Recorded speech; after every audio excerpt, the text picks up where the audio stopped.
The red light flashed across the command center deep underground in Seoul. Admiral Hana stared at the massive screen showing the incoming message from space.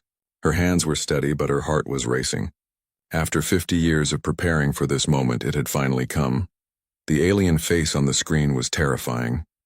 Admiral Kethvar of the Axiom race looked like a walking crystal with glowing blue eyes. His voice was cold and sharp like broken glass when he spoke. "Humans of Earth," the alien said. "You have been found guilty by the Viridian Alliance. Your species spreads too fast. You fight too much. You are dangerous to the peace of the galaxy." Captain Wu stood beside Hana, his face getting red with anger. Commander Nari was taking notes, her pen moving quickly across the paper.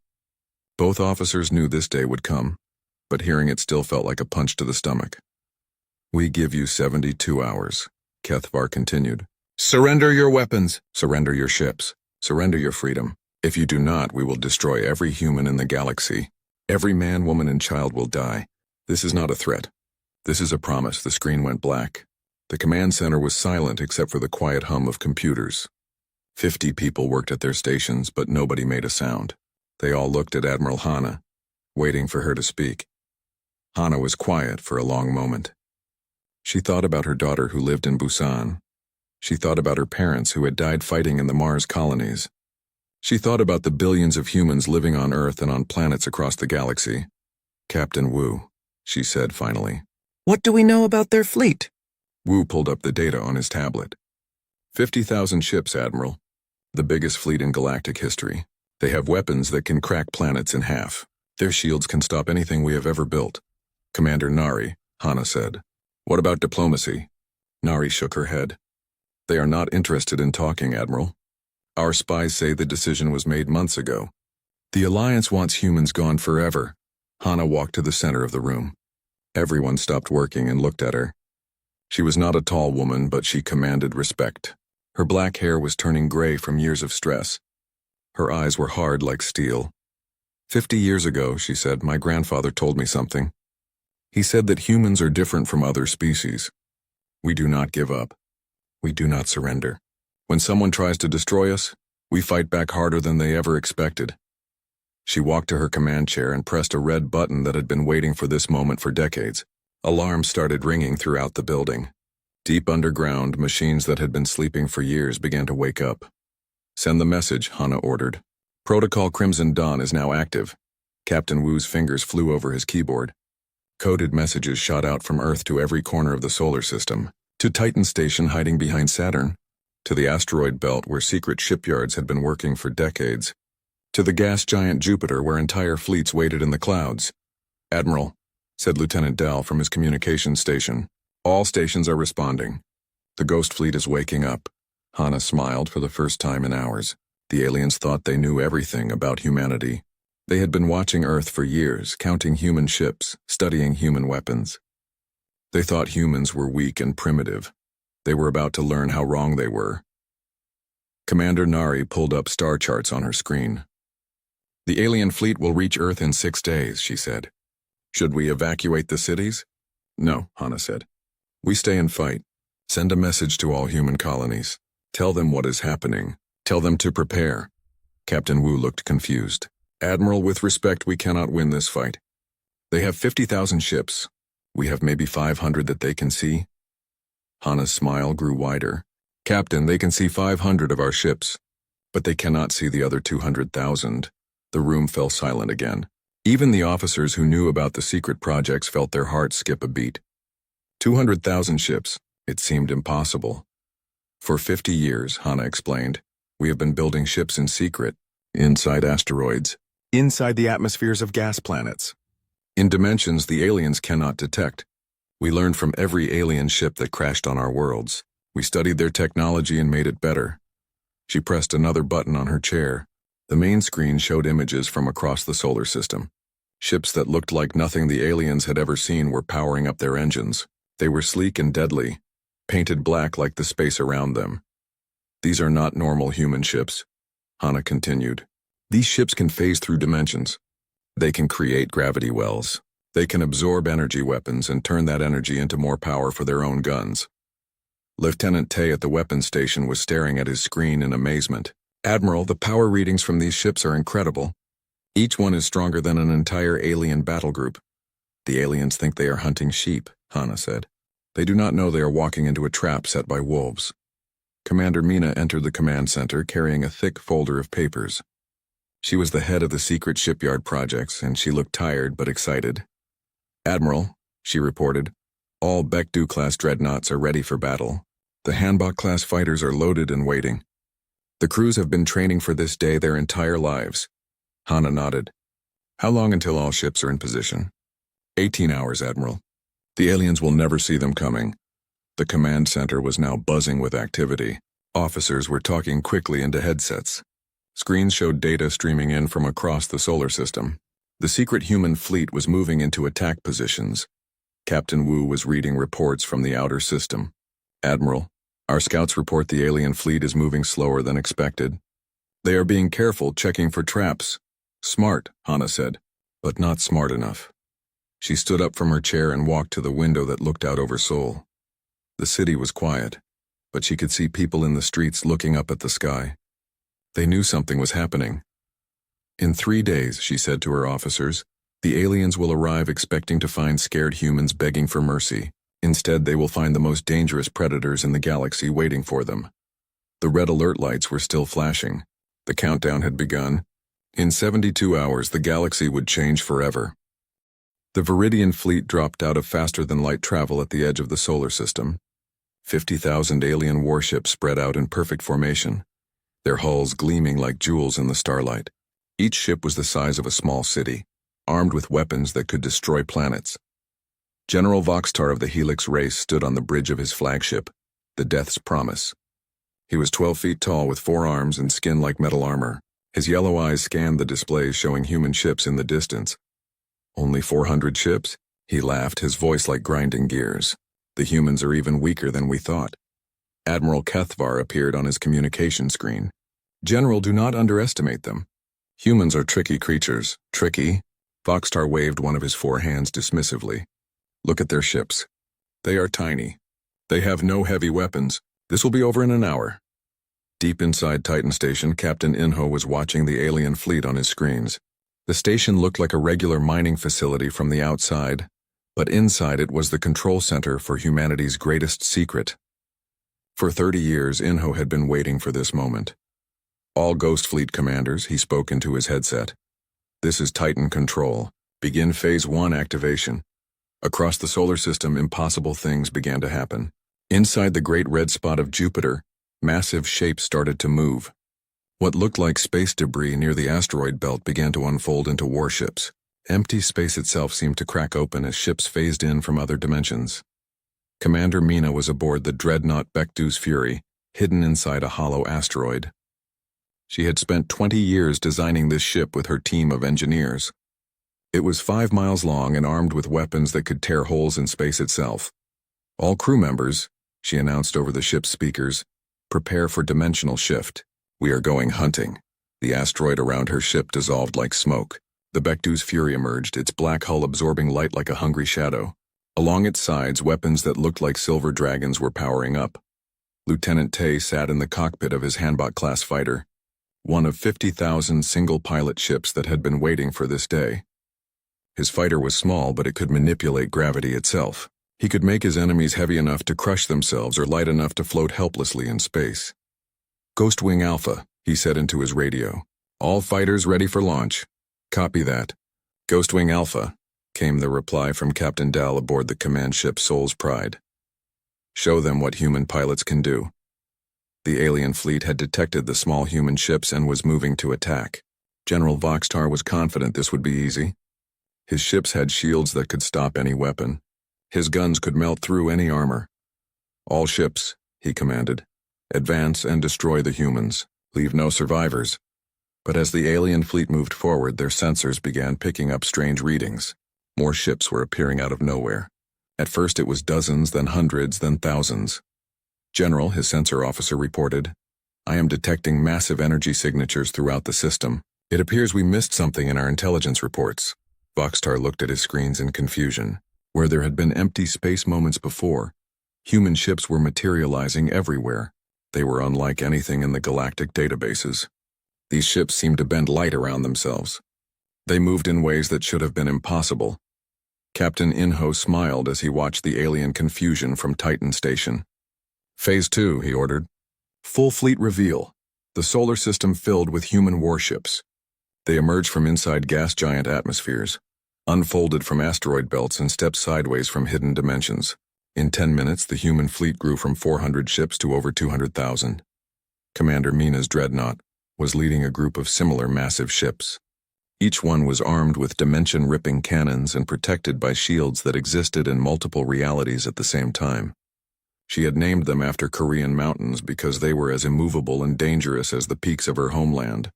All Baekdu-class ships, she commanded. Target the enemy flagship. Let them see what human engineering can do. The Baekdu's Fury fired its main weapon. A beam of twisted space-time shot across millions of miles and struck General Voxtar's ship. The alien shields that had never failed before simply disappeared, dissolved by weapons that attacked reality itself.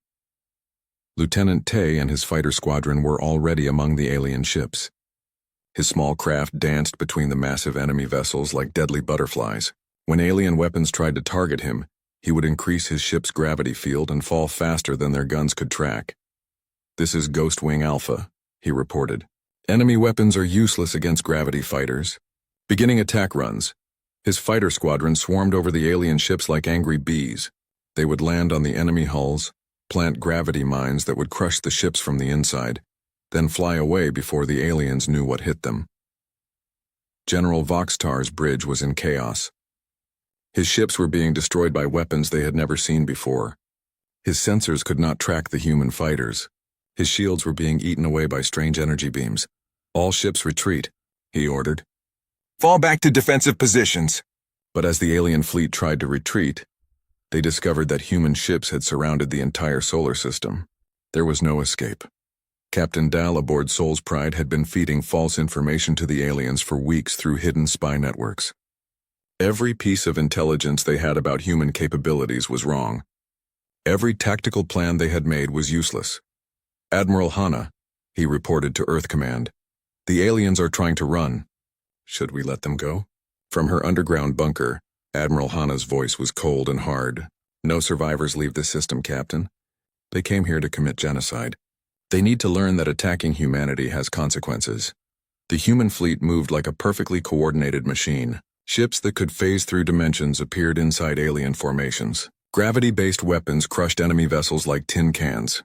Energy-absorbing armor turned alien laser blasts into power for human guns.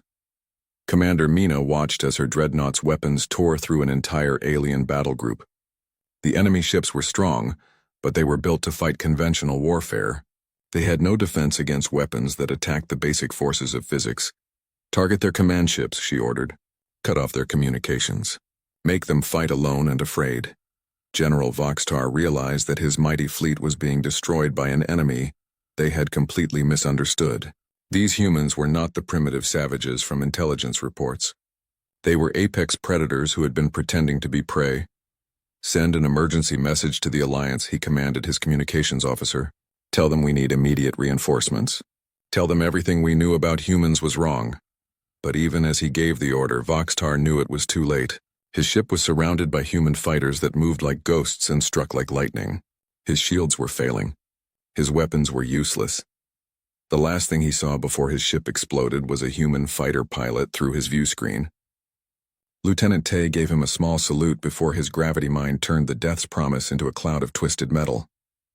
In 6 hours, the mighty Viridian fleet was reduced to burning wreckage floating in space. Not a single human ship was destroyed. The solar system belonged to Earth, and the galaxy was about to learn that humanity was no longer hiding. Admiral Bora stood on the bridge of the Teguk, humanity's largest warship. The ship was 10 miles long and armed with weapons that could create artificial black holes. Around her, the solar system was filled with the wreckage of the Viridian fleet, but the battle was far from over. Admiral, reported her tactical officer, we are receiving emergency transmissions from the aliens. They are calling for help from their home systems. Bora smiled coldly. She had been planning this moment for 20 years. The destruction of the Viridian invasion fleet was just the beginning. Now humanity would show the galaxy what true warfare looked like. Let them call, she said. We want their reinforcements to come. The more aliens we destroy here, the fewer we have to hunt down later. Commander Jun was leading a squadron of Arirang-class destroyers toward the surviving alien ships. His vessels were smaller than the enemy warships, but they were armed with quantum disruptors that could unravel matter at the molecular level. All Arirang ships, he commanded, target the alien command vessels. Show them what happens when you threaten human children. The human destroyers opened fire with weapons that made reality itself unstable. The alien ships' energy shields, which had protected them in countless battles, simply fell apart when hit by the quantum beams.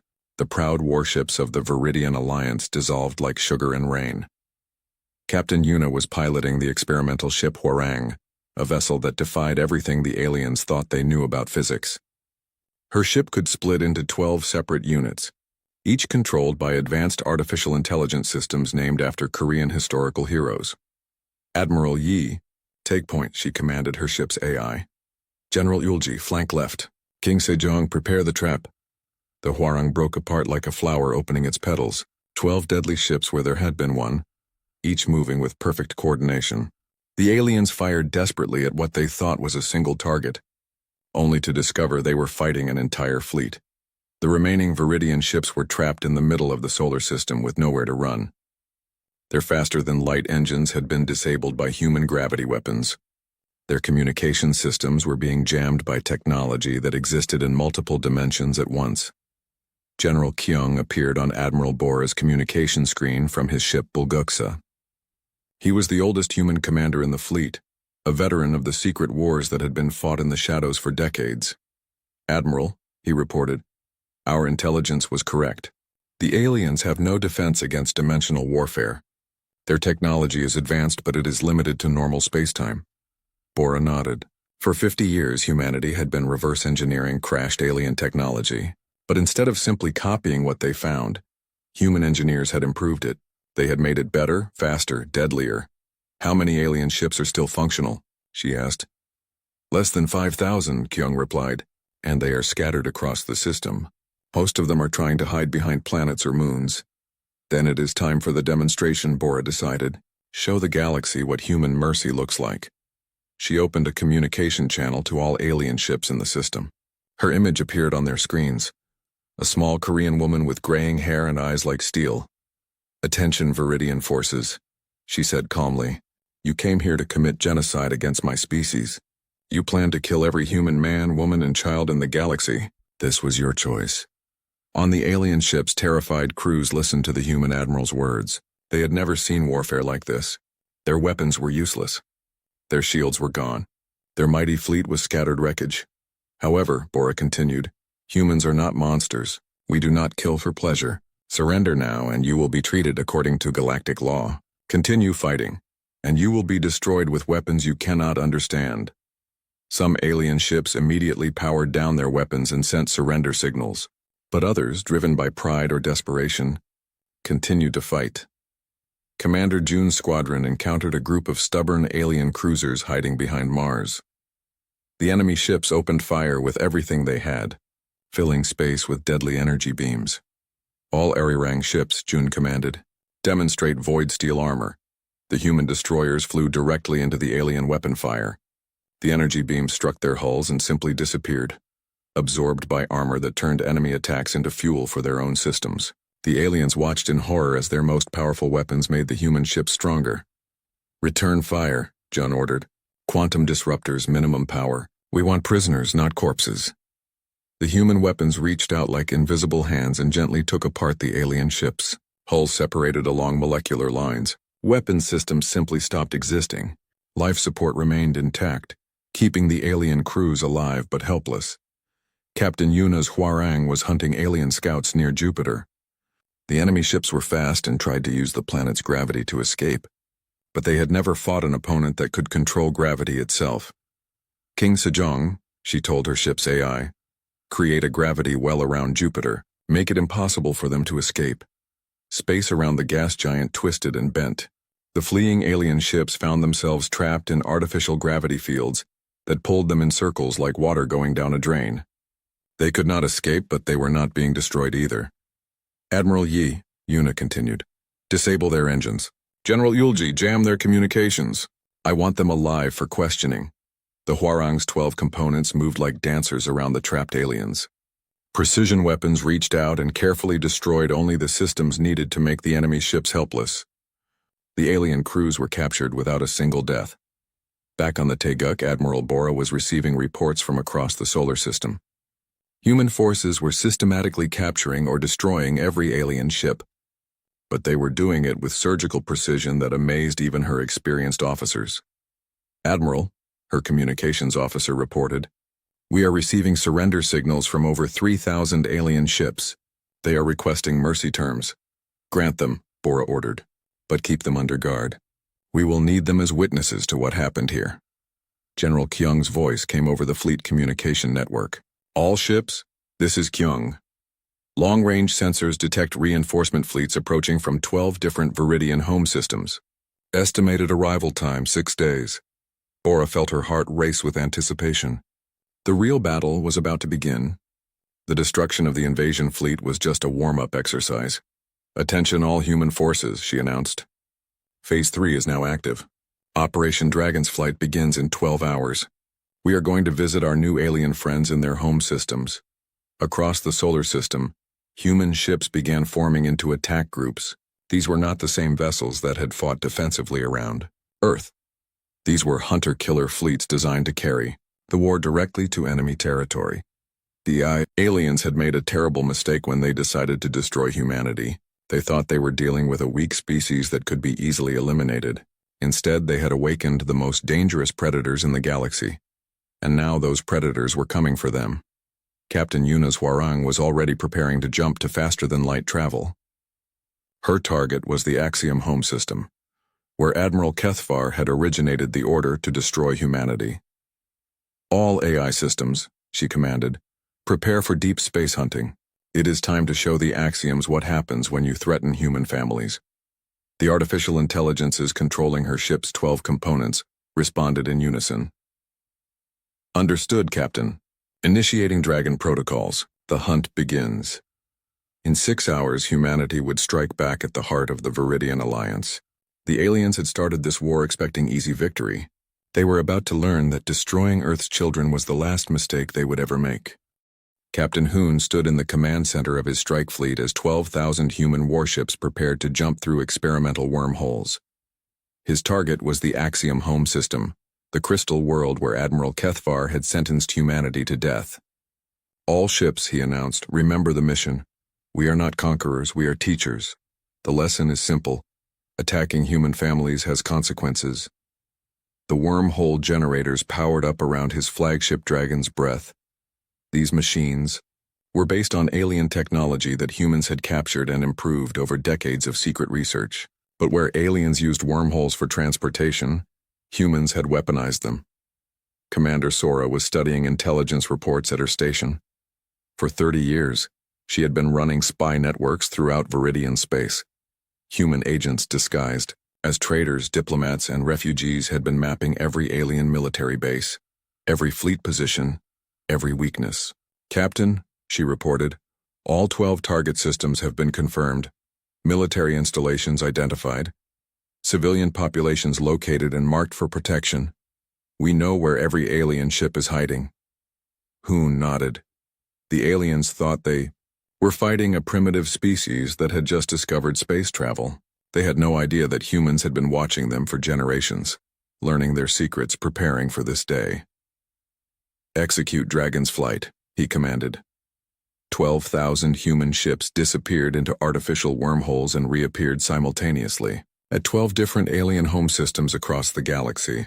The coordinated attack was precise to the second, catching the aliens completely unprepared. In the Axiom system, Admiral Kethvar was in his command center when alarms began screaming throughout the Crystal City. His sensors showed impossible readings. Thousands of human warships had appeared from nowhere surrounding his homeworld. "How is this possible?" he demanded. "Humans do not have wormhole technology." His tactical officer was studying the sensor data with confusion. "Admiral, these are not the same ships we encountered at Earth. These vessels are larger, more heavily armed, and their energy signatures are unlike anything in our databases." Admiral Chan commanded the human siege fleet that had appeared around the Axiom homeworld.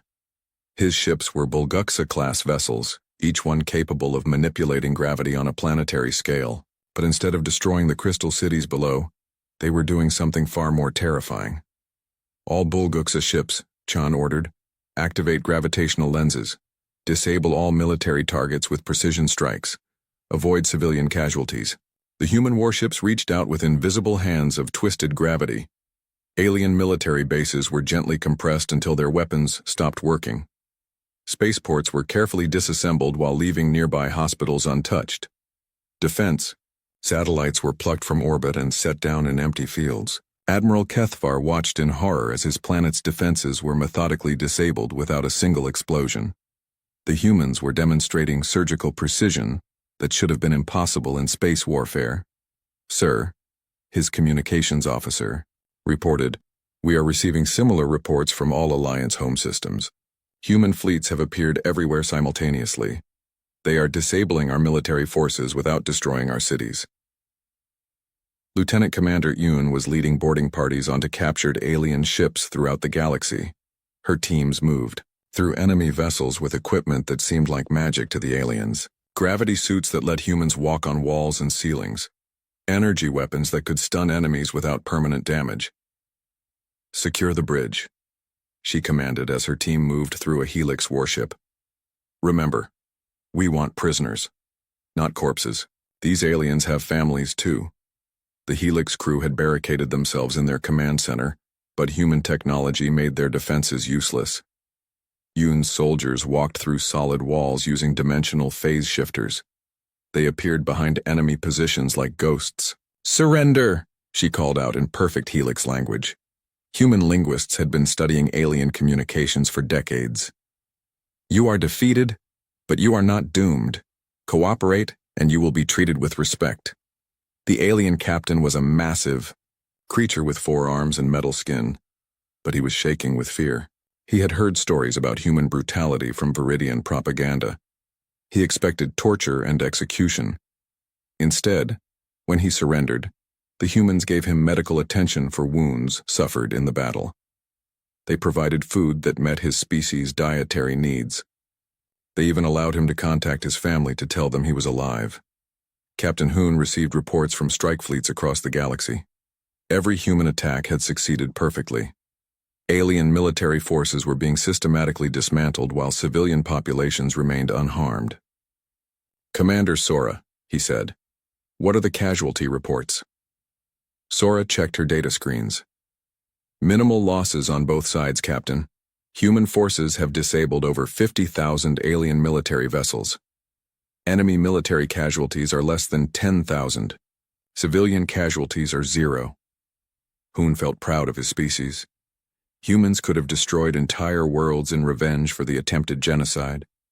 Instead, they were showing mercy that the aliens had never expected, but the demonstration of human power was having effects across the galaxy that went far beyond military victory.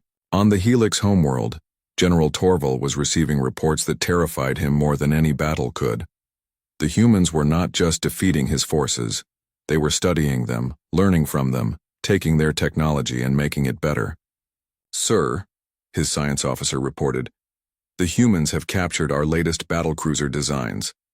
But according to our sensors, they are already modifying the ships with improvements we never thought of."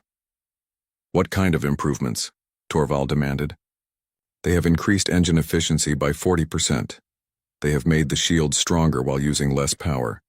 They have added weapon systems that operate in multiple dimensions simultaneously." Torval realized the terrible truth. Humans were not just winning this war, they were learning from it. Every alien technology they captured made them stronger. Every battle made them smarter. The Viridian alliance began to fracture as member species realized they were facing an enemy beyond their understanding. The Moss people surrendered their entire fleet without firing a shot. The Silicon Collective offered to share their technology in exchange for peace. The energy beings simply disappeared into deep space, hoping to avoid human attention. Admiral Chan was coordinating the occupation of 12 alien home systems from his flagship. Human ships were positioned around every planet. but they were not behaving like conquerors.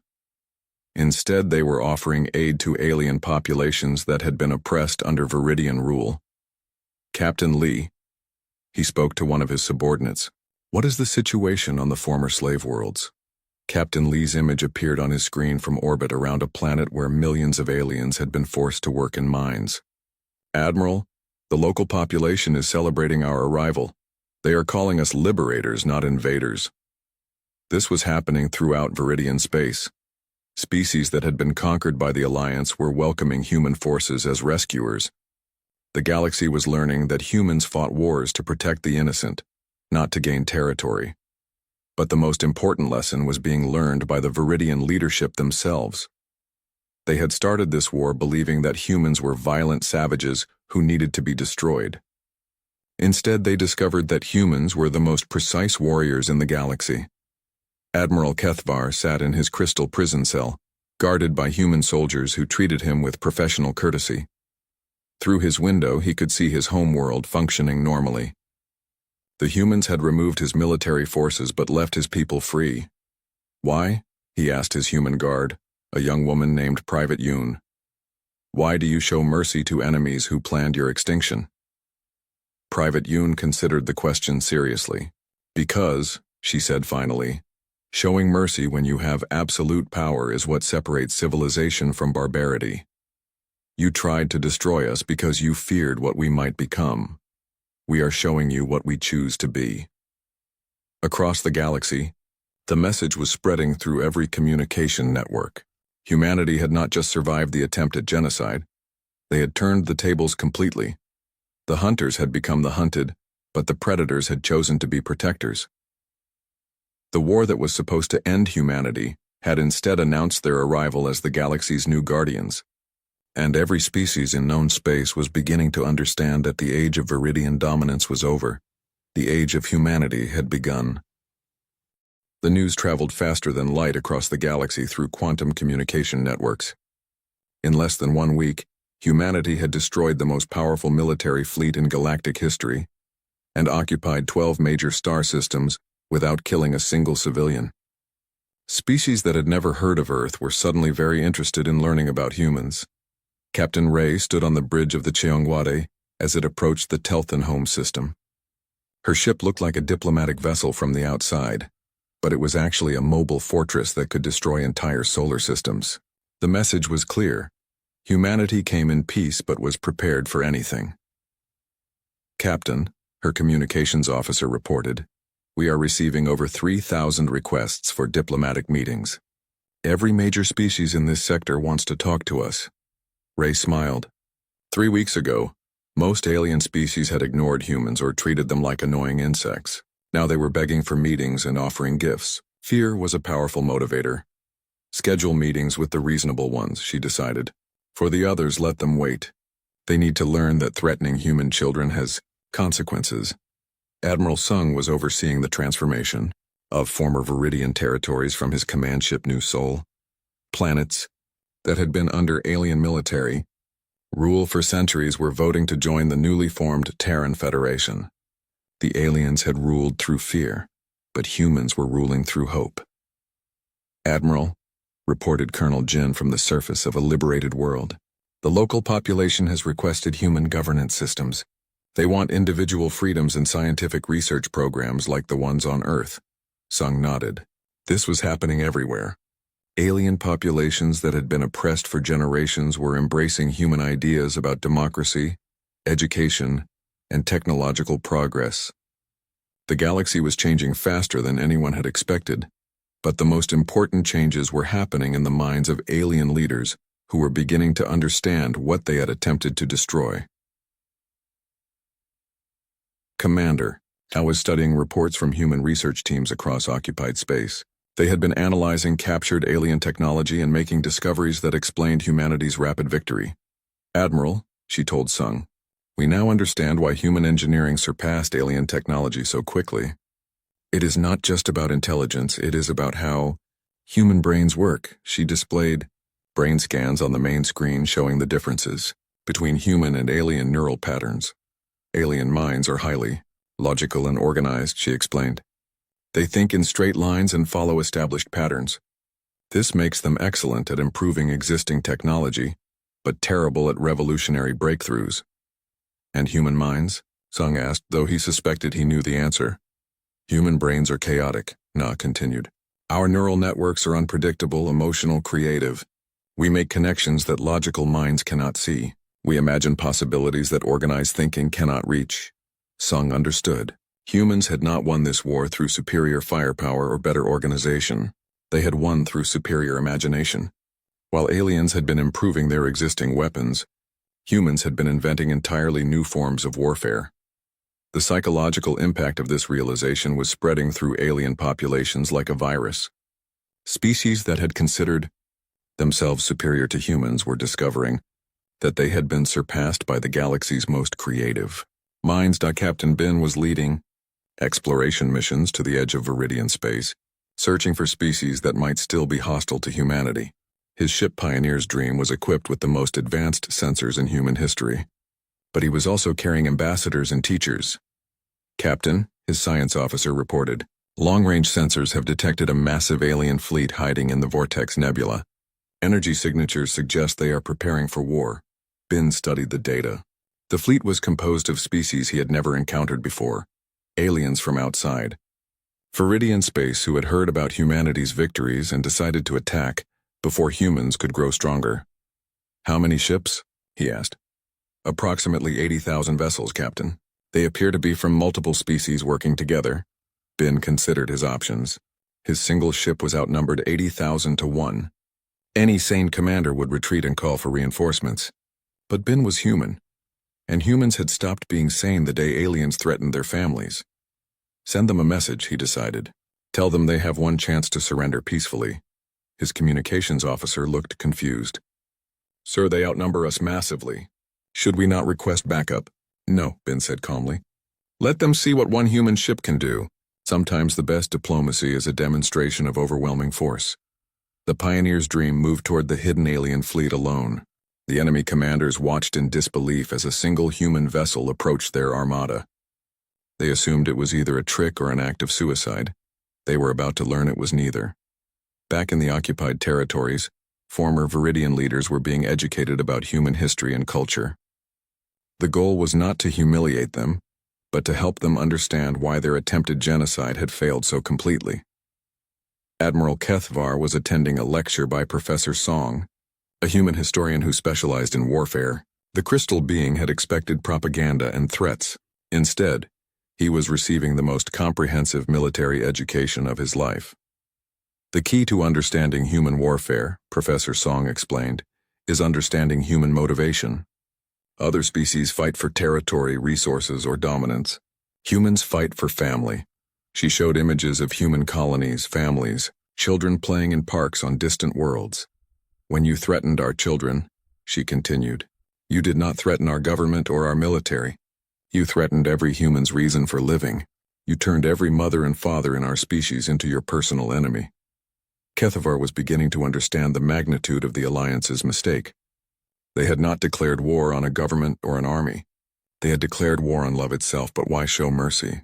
He asked. Why not destroy us completely? Professor Song smiled sadly. Because that would make us like you. Humans fight to protect our families, not to destroy other people's families. The moment we become genocidal monsters is the moment we lose what makes us worth protecting.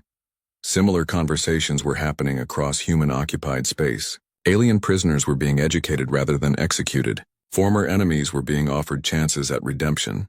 The galaxy was witnessing something unprecedented. A conquest based on moral superiority rather than military might. Captain Ray was meeting with representatives of the Ethereal Collective, a species of energy beings who controlled trade routes throughout the galaxy. They had requested the meeting after witnessing human precision in warfare. We wish to understand, their spokesperson communicated through light patterns, how your species achieved such rapid technological advancement. Our scientists estimate it should have taken millennia to develop such capabilities. Ray considered how to explain human development without revealing military secrets. We had excellent teachers, she said finally. Every crashed alien ship on our worlds, every piece of technology we traded for, every spy we caught gave us information. We learned from all of you. But learning and improving are different things, the ethereal replied. You did not simply copy our technology. You made it better. How? Because, Ray explained, you taught us separately. The axioms taught us about energy manipulation. The helix taught us about gravity control. The Moss people taught us about biological systems. You all kept your knowledge secret from each other, but you shared it with us through trade and warfare. The realization hit the ethereal like a physical blow. Humanity had become technologically superior by combining the best innovations from every species in the galaxy. While aliens had competed with each other, humans had learned from everyone. We propose an alliance, the ethereal finally communicated. Our people wish to join the Terran Federation. Ray nodded. This was the 15th species to make such a request this week. The galaxy was choosing sides and most were choosing humanity, but the most important development was happening on Earth itself. Admiral Hana stood in the same underground command center, where she had received the alien ultimatum, but now she was planning humanity's future as a galactic power. Admiral, Captain Wu reported, we have received formal surrender documents from 43 alien species. They are requesting integration into human territory under Federation law. And the holdouts? Hana asked. 17 species are still hostile, Commander Nari replied. But intelligence suggests they are more afraid of each other than they are of us. Some are requesting human protection from traditional enemies. Hana realized that humanity had achieved something unprecedented in galactic history. They had become the dominant military power not through conquest, but through demonstration of moral and technological superiority. The war that was meant to end humanity had instead established them as the galaxy's new leaders. And unlike every previous dominant species, humans were using their power to create rather than destroy. The age of human guardianship had begun, and the galaxy would never be the same.